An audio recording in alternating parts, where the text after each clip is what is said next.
पार्थाय प्रतिबोधितां भगवता नारायणेन स्वयं व्यासेन ग्रथितां पुराणमुनिना मध्ये महाभारतम् अद्वैतामृतवर्षिणीं भगवतीम् अष्टादशाध्यायिनीम् अम्ब त्वामनुसन्दधामि भगवद्गीते भवद्वेषिणीम् नमोऽस्तु ते व्यासविशालबुद्धे पुल्लारविन्दायतपत्रनेत्र येन त्वया भारततैलपूर्णः प्रज्वालितो ज्ञानमयप्रदीपः प्रपन्नपारिजाताय स्तोत्रवेत्रैकपाणये ज्ञानमुद्राय कृष्णाय गीतामृतदुहे नमः। सर्वोपनिषदो गावो दोग्धा गोपालनन्दनः पार्थो वत्सः सुधीर्भोक्ता दुग्धं गीतामृतं महत् वसुदेवसुतं देवं कंसचाणूरमर्दनं देवकी परमानन्दं कृष्णं वन्दे जगद्गुरुं यं ब्रह्मा वरुणेन्द्ररुद्रमरुतः स्तुन्वन्ति दिव्यैस्तवैः वेदैः साङ्गपदक्रमोपनिषदैः गायन्ति यं सामगाः ध्यानावस्थिततद्गतेन मनसा पश्यन्ति यं योगिनो यस्यान्तन्न विदुः सुरासुरगणाः देवाय तस्मै नमः।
Gurubhyo Namaha.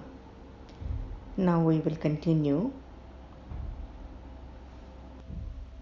with chapter 2, Sankhya Yoga, verses 51 to 52. This is the essence of Maharishi's commentary on Gita. Karmajam buddhiyuktaha hi phalam tvaktva manishinaha janmabandha vinirmuktaha padam gachanti anamayam yada te mohakalilam buddhi vyatitarishyati tadagantasi nirvedam srotavyasya srutasya cha. Here is the English translation. The wise, their intellect truly united with the self, having renounced the fruits born of their actions and being liberated from the bonds of birth, arrive at a state devoid of suffering. Again, the wise, their intellect truly united with the self, having renounced the fruits born of their actions and being liberated from the bonds of birth, arrive at a state devoid of suffering.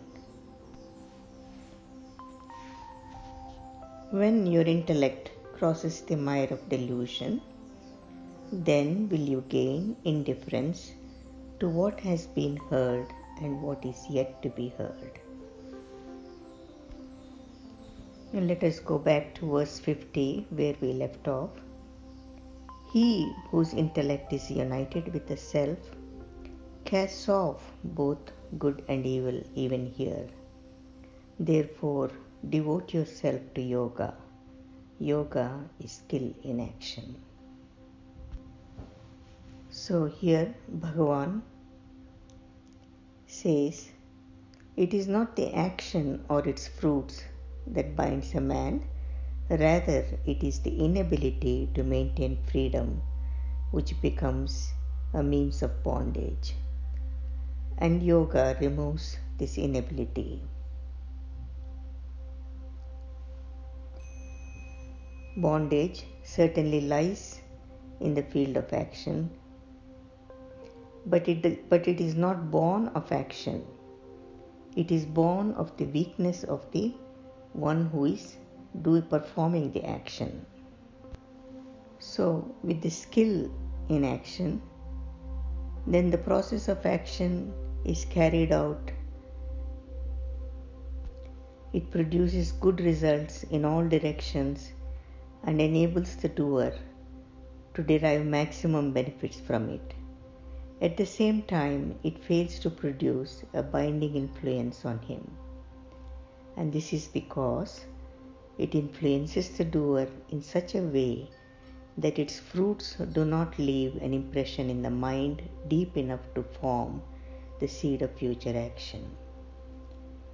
The doer, being established in the self, the eternal being, and ever unattached to the field of activity. And this is the doer who has gained the skill of action. Now coming to verse 51, Bhagavan says, the wise, their intellect truly united with the self, having renounced the fruits born of their action, and being liberated from the bonds of birth, arrive at a state devoid of suffering. What are these bonds of birth? Birth marks a step on the long road of evolution. Birth continues, and births continue one after the other until the goal of evolution is reached. Individual life reaches its highest state of evolution when it finds itself established on the level of the cosmic life, on the level of unbounded and eternal being. When Bhagavan says, liberated from the bonds of birth, Arjuna is made to realize that by establishing his mind in transcendental being, he will rise to a state separate from and unattached to the sphere of action. Bhagavan tells him that because they are established in being, which is naturally unattached to activity, the wise live in eternal freedom and are not bound by the fruit of action. Fully established in the divine intelligence, they break the shackles of bondage and free even while remaining in the field of action, for they are ever in the state of eternal, unchanging existence of absolute being. It is important to understand the state of cosmic consciousness is inclusive of transcendental consciousness as well as consciousness of the relative order. It brings cosmic status to the individual life. When the individual consciousness achieves the status of cosmic existence, then, in spite of all the obvious limitations of individuality, the man is ever free. He is unbounded by any aspect of time, space, or causation, and he is ever out of bondage. So, this state of eternal freedom set out here in principle is a result of establishing the mind in the state of transcendental consciousness. What Bhagavan has given to Arjuna is the wonderful way for enlightenment. Bhagavan asks Arjuna to come completely out of the field of action. And he says, "Be without the three gunas, O Arjuna," as in verse 45. He thereupon bids him act with full force, as in verse 47. And then combining these two commands, the Lord tells Arjuna to act while remaining established in self-consciousness. And this is in the verses 48 to 50. And in this present verse, Bhagavan is demonstrating that action of this kind leads to cosmic consciousness. It leads to liberation from all suffering and bondage during lifetime here on earth, right now. Arjuna is given a systematic and direct way to the highest state of human evolution. So Bhagavan again explains, the first step is to bring the mind to the transcendent.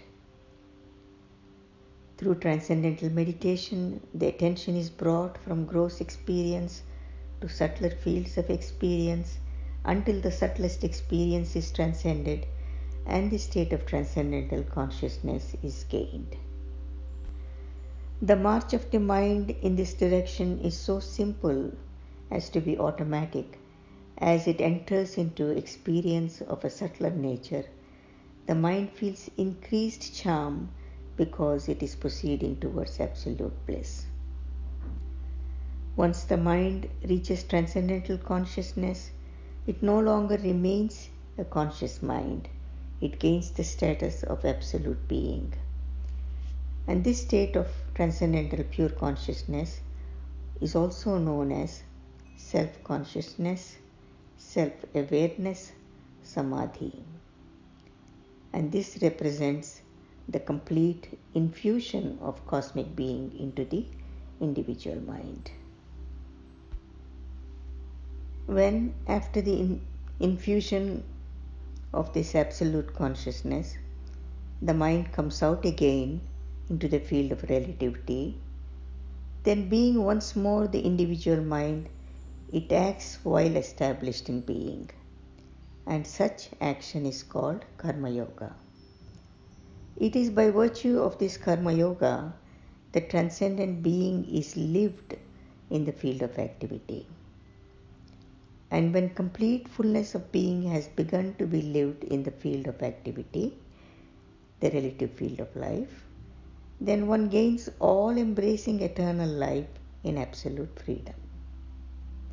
And this is referred to as cosmic consciousness, the Jivan Mukti.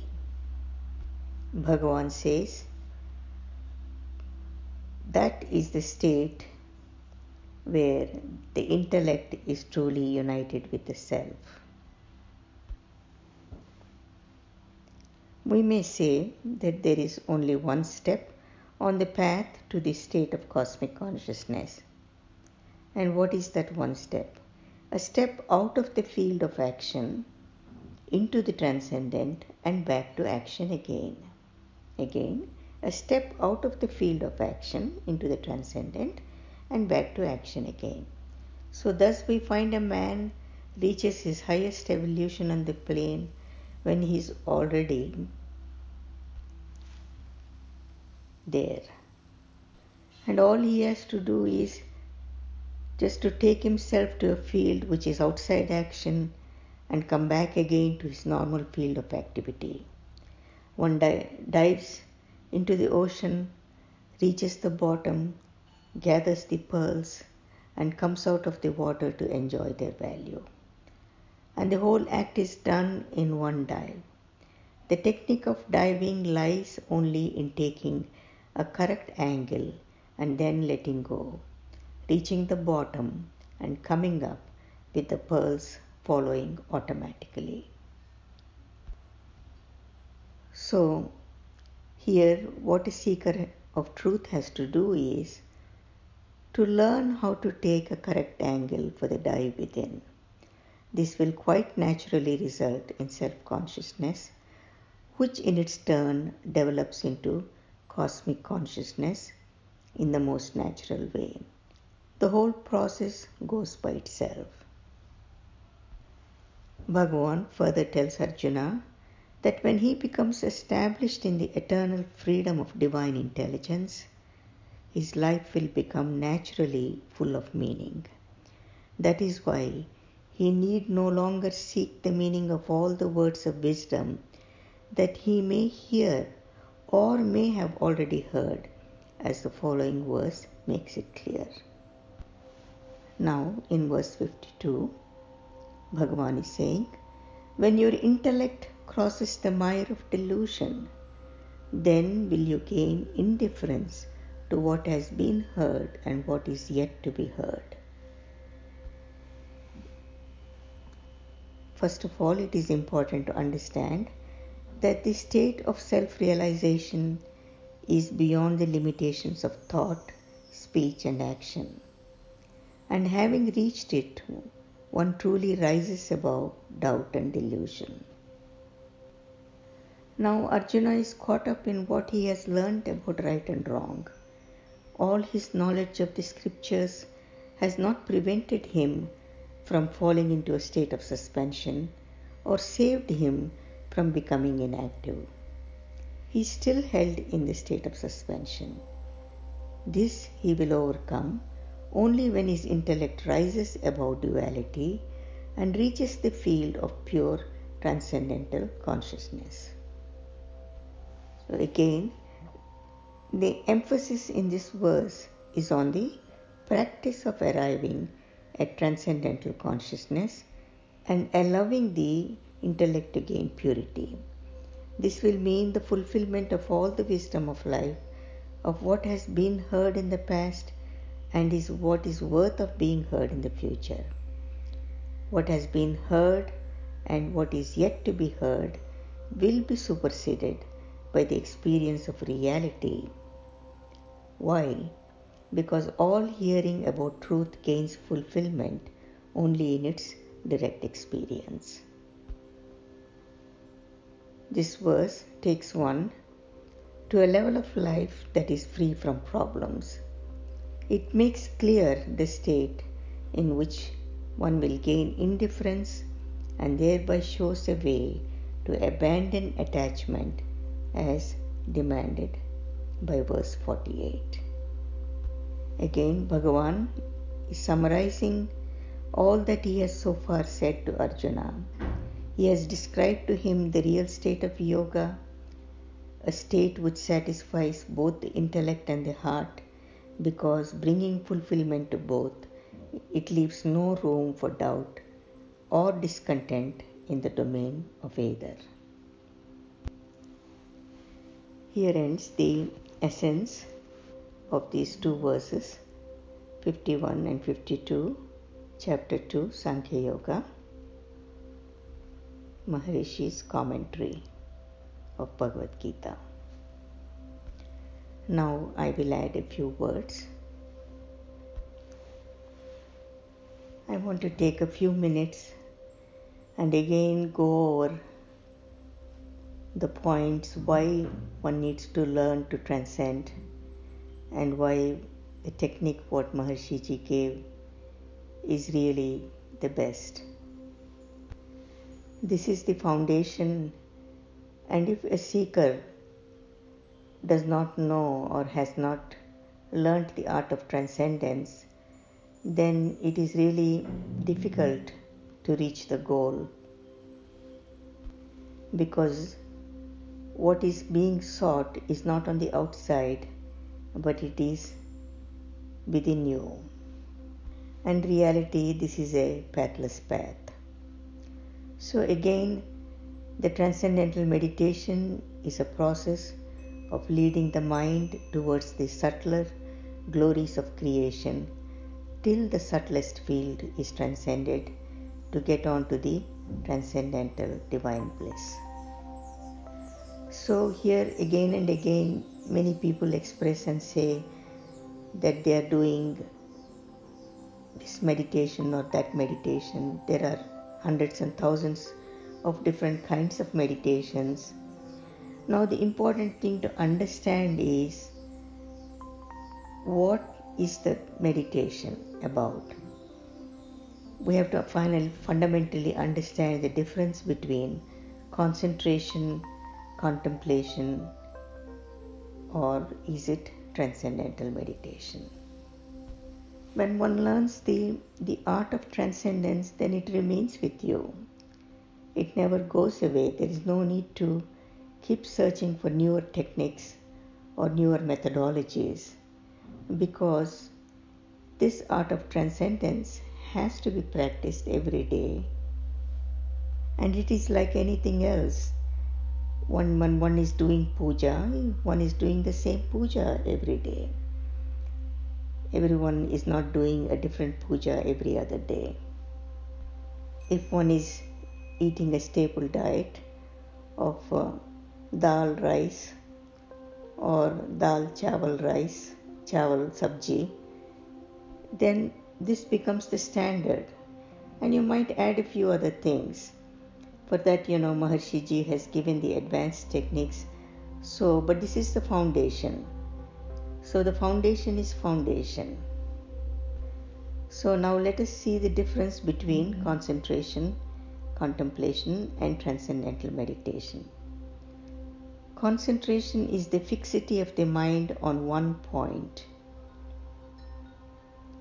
Now, in transcendental meditation, it is experiencing the finer states of that one point till the subtlest state of that point is transcended and the state of being is gained. Now, in contemplation, it is the process of thinking all around that point. To explain further, concentration is like remaining afloat on one part of the surface of water, and contemplation is like swimming all around the surface, and transcendental meditation is like diving into the depths of water. Transcendental meditation explores the glory of inner life. Contemplation explores the glories of the surface of life, and concentration holds the mind in a static position on one point. Any experience of the transcendental consciousness is a conscious experience, because we consciously experience each subtle state in transcendental meditation. So it is important to understand that the mind is conscious and it is not unconscious. The only difference is that these experiences are very, very subtle, and there are certain experiences like just feeling on the feeling level which are also conscious, but they are on the finer level.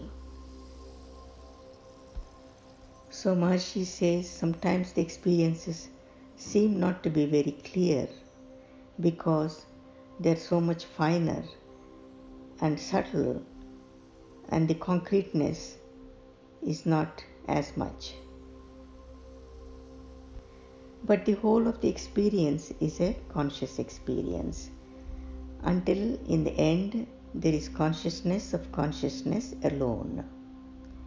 And here it is just awareness of awareness. Maharishi further explains, saying that one can recognize the experiences. In the beginning of the practice, it is only fleeting and momentary, and as long as it is momentary, it is not cognized to any substantial degree. But when it lasts for a few minutes, the mind begins to stay in that field a little longer. Then it becomes a living reality. There is no guessing here. It becomes an experience. But when the consciousness of consciousness is there, then it is not an experience. It seems to be no experience. Again, it seems to be no experience in the beginning because of its being abstract. The mind is used to the experience of concrete objects, and it has been a long-standing habit of the mind to remain in the concrete field. Where there is no concreteness, the mind feels that nothing is there. But within a few more sittings, the mind begins to appreciate that state. And having come out, it wants to go in again. And as the practice grows, the ability to be in that abstract field increases. The habit of the mind to remain in the abstract increases. Its nature to cognize this abstract field increases, so much so that with much practice, it is cognized even when the mind is out. So when it is cognized even when the mind is out, then we say one is fully awake and one is self-referral even when not meditating, then this is the state of cosmic consciousness. In general, the mind is completely identified with the senses, and the senses are a means of throwing the impressions of the object onto the mind. So in general, any and every experience of the outside objects involves identification of the mind with the senses. Now, the degree of identification with the senses becomes lessened with continued practice of transcendental meditation. For example, Maharishi gives an analogy. If the mind has experienced a flower for some time, and then now a mental picture of the flower exists in the mind. And if one is meditating on this form, on this flower, then when the eyes are closed, the flower is seen. And in case one has heard some sound before and one closes the ears to, that sound can be heard mentally. Here, in this field of transcendence, the flower is experienced from the grosser fields, and it is reduced to such subtler levels, then the mind identifies itself with those subtler levels of the faculty of experience. So the mind is less and less identified with the sensory perceptions. Then when it is identified with the subtlest aspect of the faculty of experience, it gains the ability to have a state of no identification with sensory perceptions, with the faculty of experience. If one learns the art of transcendence, then one can transcend not only the thought, but also can transcend all the other senses. And this has been my personal experience, that I could transcend all the senses. I would be listening to the flowing river, and I would transcend and transcend until I don't hear the river anymore and I'm in samadhi. I would be listening to the sounds of the music, and again that would lead me to the finer and finer and finer and subtler levels until the subtlest, and then it would take me to samadhi. And it can happen with the same when the mind is experiencing a fragrance. With the eyes, the vision, some of you might have experiences where you're seeing something so very beautiful and then you lose yourself and you're experiencing the subtler fields of that, what you're seeing, the beautiful nature, whether it is beautiful mountain or whatever it is,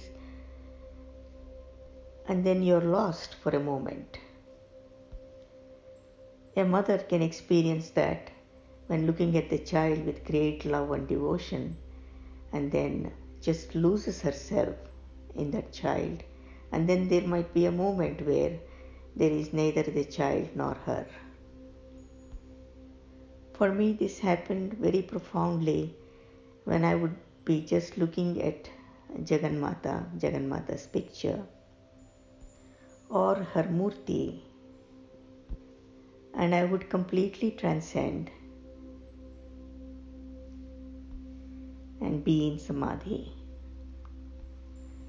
I then understood why all these Vedic arts, the Vedic music, the dance, the sculpture, the paintings, the way they were designed and brought forth were to bring this transcendence.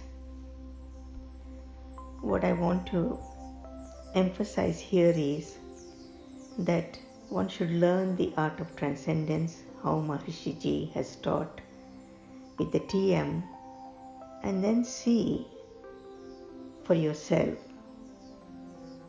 Follow the instructions, do it regularly. Someone asked Maharishi Ji that he thought he has seen some people doing the meditation, but they don't seem to have changed. And Maharishi replies and says, it cannot be, because when the sun comes up and darkness remains, cannot be true. So when the sun comes up, the darkness has to be removed. If a person meditates under this system and he cannot remain the same, if he is found remaining the same, then he is not meditating. And there is another question that comes up. If a person is shown how to meditate and practices for a certain time and then stops, would the gain and progress he has made remain? So Maharishi answers by saying, when you open a shop, and if you keep on opening it every day, you will reap the profit. But if you stop opening the shop, the profit you have gained will gradually be spent and nothing will be found. It is very practical. So when we open a shop, then the profit will be there. When we do not open, the profit will still be there. If we are able to maintain that amount and not spend it, then the amount will be ours all the time. But when we spend it, it will go. So just like that, since there is so much of activity in the life, one needs to continue with the meditation. Just like anything else, you meditate, it becomes a part of your life, a part of your routine. And to further answer the question as to how is it spent, whatever is gained in the practice, if one is not practicing, then how is it spent? To this, Maharishi gives a beautiful answer, and he says, first look at the process of how it was gained. It was gained when retiring from gross experience and going into the subtle experience, and then ultimately retiring completely from the outside world and coming to our own self. Then the experience of our own self was gained when we were completely withdrawn from the outside. So when the mind completely retires, gets to the state of the transcendent, then the mind becomes it. 100% of the individual mind becomes the cosmic mind. Then coming out of the transcendental meditation, that 100% is not brought out, because in the world of sense experience, the mind is engrossed in the relative. So the mind has to experience the material objects, say a flower or some other object, and the impression of the flower is again carried into the mind. Now two alternate impressions are there. So if we look further, when the mind has completely retired, then the impressions of the eternal divine, absolute bliss consciousness was 100%. When the mind comes out, it is impressed by the image of the flower, so the pure consciousness is affected. In the indrawn state, the consciousness was pure, like the pure, serene, colorless state of a crystal.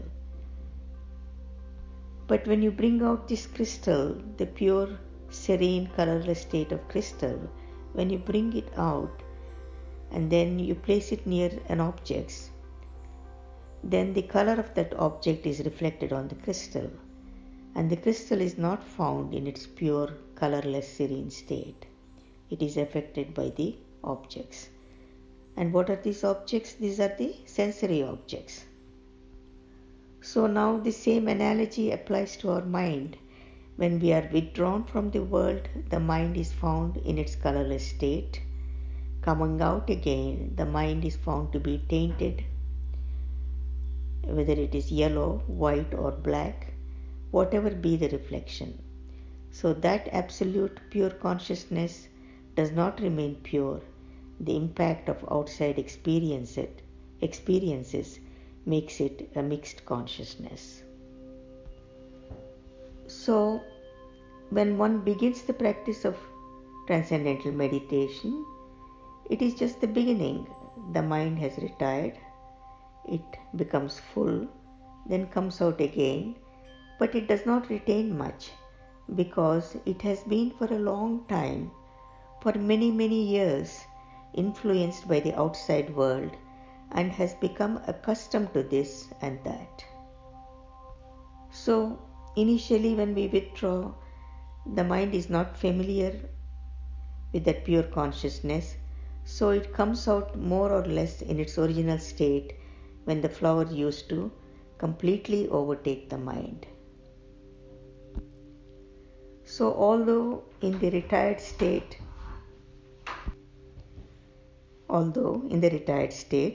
the consciousness was 100% consciousness, yet when it comes out, the mind as a whole retains maybe 1, 2, 3, 4 or 5% of pure consciousness. Let's say, supposing it is 5%, then 95% of the impact of the outside objects is real. And this reality of absolute bliss consciousness is only 5%. With practice, this grows. Again, with practice, this grows. But if we do not practice, then growth will be marred. And not only will growth be marred, but the mind will begin to lose that 5% as it comes more and more under the impact of the outside objects, because the inner impact was momentary. So here again, the inner impact was only momentary and the outer impact is constant, unintermittent. And again it is constant, unintermittent, whereas the inner impact was only momentary. And therefore it is necessary that mind should not all the time be engaged in the outside experience. For a time, one should retire within and get to the absolute bliss consciousness so that the mind may be familiar with that consciousness. When it becomes used to this, then it will retain more and more of it. then there will come a time when 100% of that pure consciousness will be brought out. In other words, the mind will not be influenced by the impact of the object. The reflection of the object will become 5% and the status of the absolute bliss consciousness will be 95%. Eventually, with more and more practice, 100% of pure consciousness will emerge and the reflection of the object will only be a superficial reflection of it, like a line on the water, like a line drawn on the water. And then when this happens, no inward withdrawal is necessary. Then nothing will be lost. 100% full gain is there and the capacity of the mind is then full. When the reservoir is full, then let it overflow. But until it begins to overflow, there will be the risk of scarcity of water in it. This is how it is dissipated, and this is how we begin to lose it all in time. The gain was when the mind withdrew itself from outside, and coming out it did not retain 100% because it was influenced by the impact of the outside objects and the material world. So the outside impact reduces the purity of consciousness. The pure consciousness is reduced in status, and when we are all the time outside, then the purity is affected more and more. When we go in, 100% purity is gained, coming out 5% is retained. If we do not go in, we are apt to lose that 5% which has been gained by withdrawal.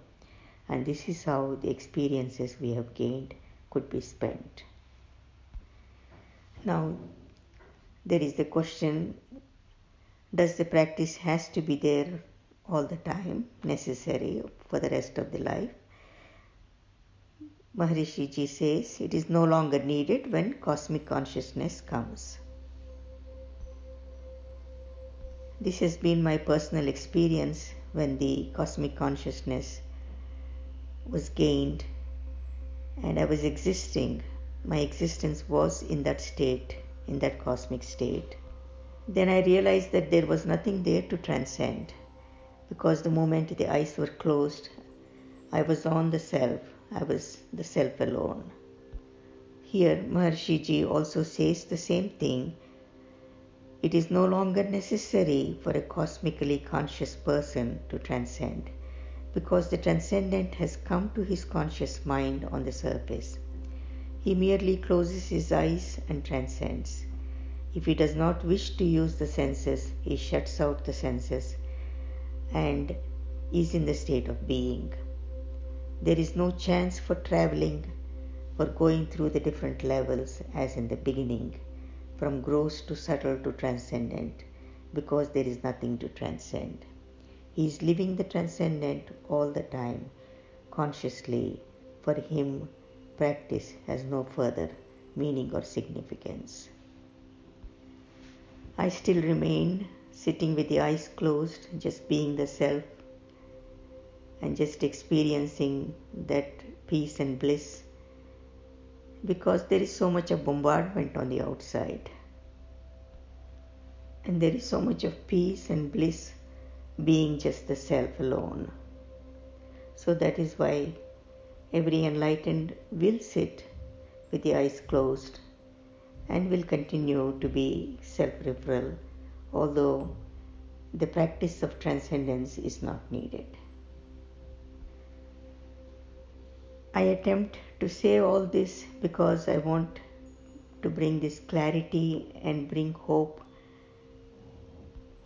to all that enlightenment is feasible. In this one life itself, one should become Jivan Mukta, because all enlightenment happens only when you have the body. When someone says that you can get enlightened after the death, there is no truth in it, because you need the body to be enlightened. When they say Videha, Videha means one who has transcended all the material, all the matter, all the sheaths of the so-called body. And so for the one who has attained Samadhi, then he is already in that state, Videha Mukta. Now I will stop here. I offer my gratitude to my Guru for everything that he has bestowed me. Jai Gurudev, Loka Samasta Sukhino Bhavantu.